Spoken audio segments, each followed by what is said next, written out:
ఇది ఒక మతోన్మాద జాడ్యం పట్టిన ఊరకొక్కకు మాత్రమే, నా ప్రియ హిందూ సోదరులకు కాదు, గమనించగలరు.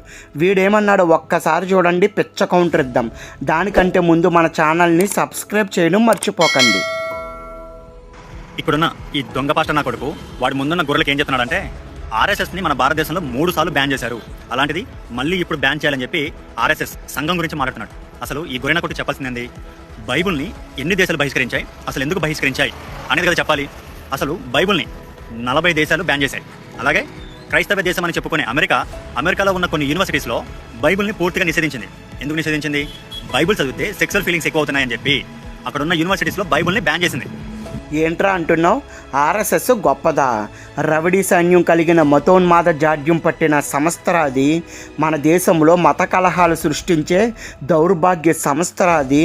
ఇకపోతే బైబిల్ని చాలా దేశాలు బ్యాన్ చేశాయా? అసలు నీకేం తెలుసురా పిచ్చుకొక్క? ప్రపంచంలో ఉన్న కొన్ని లక్షల పుస్తకాలను సర్వే చేసి వాటిలో టాప్ 10 పుస్తకాలు సమాజానికి ఉపయోగపడతాయి అని తేల్చారు.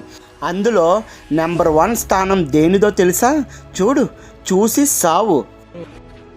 Number 10 is Dianetics. Number 9 are the Analects of Confucius. Number 8 is Plato's The Republic. Number 7 is The Art of War. Number 6 are The Rights of Man. Number 5 is The Wealth of Nation. Number 4 is The Communist Manifesto. Number 3 are The Complete Works Shakespeare. Number 2 is The Origin of Species. And number 1 is the Bible. అర్థమైందా గజ్జు కుక్క? Bible ముందు ఈ ప్రపంచంలో ఏ పుస్తకం సరిపోదు. మరి ముఖ్యంగా నీ భూత గ్రంథాలు అస్సలు సరిపోవు. అర్థమైందా రాజా?